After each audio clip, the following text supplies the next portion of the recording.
Dahil hindi tayo magaling mag voice over, live video na lang gawin natin.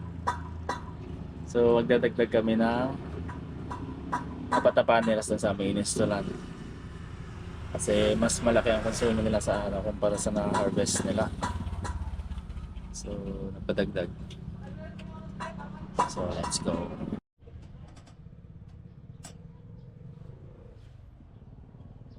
Sarap ng tulog ng aso.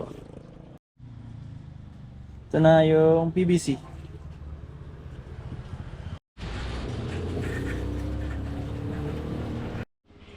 Sa bahay.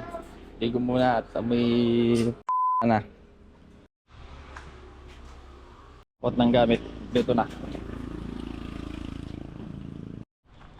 Guba na kami ng materials para sa ating 4 pieces upgrade. Lalagyan.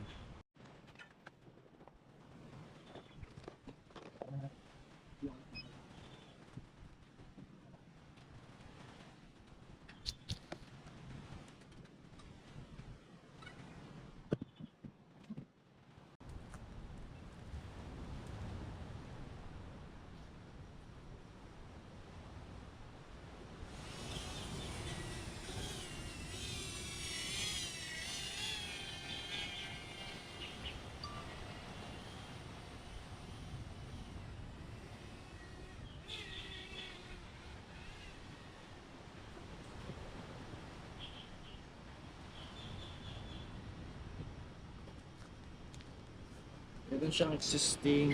Ay ko. Meron siyang existing na 9. So magdadagdag tayo ng apat na peraso.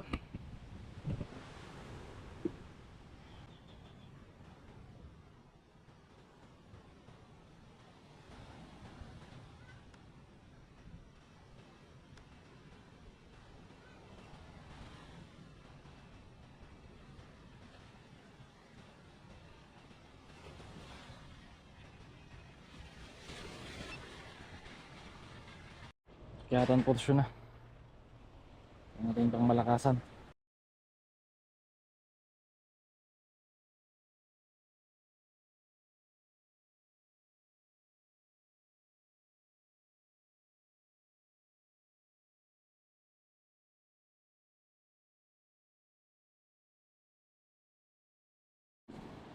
So ito mga kois. Apat. Dalawa yun. Tapos isa. Pinatadalatag.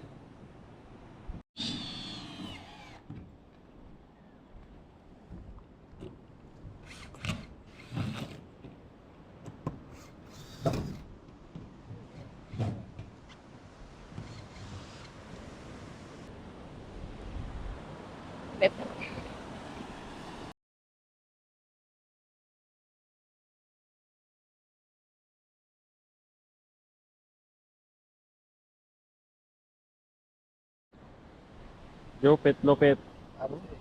Malabusing tayo dito. Bigyan pa tayong tubig. Mamaya ako. Sabihin ko doon. Coke. May isa na kami nilagay. Tingin ko sakto lang yung sukat namin.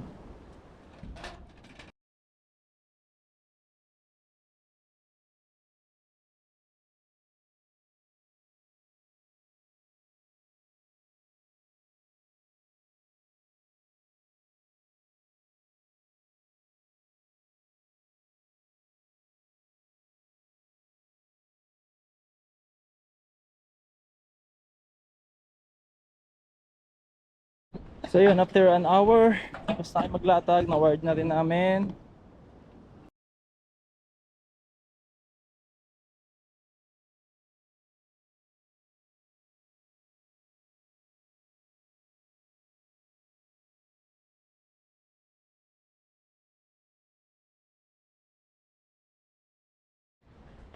So yun, nakadrop na yung ating linya. Ito na siya dyan. Ganito tayo dito na. Sa set pa ng PV.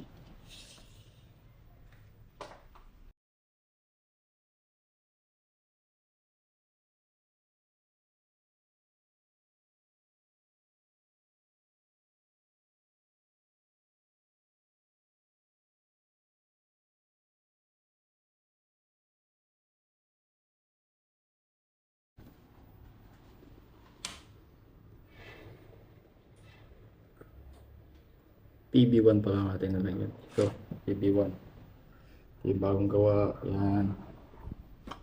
Ito natin. Harvest na.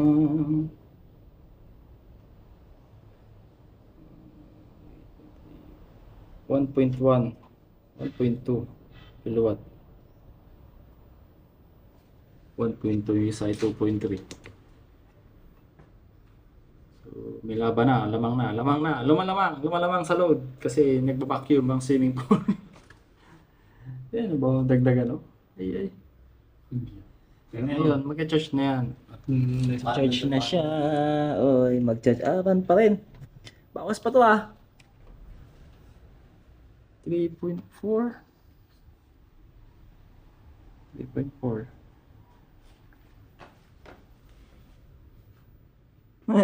Yun, running na. Ito, running. Ay, running. Charging na pala. Okay na. Pwede na to.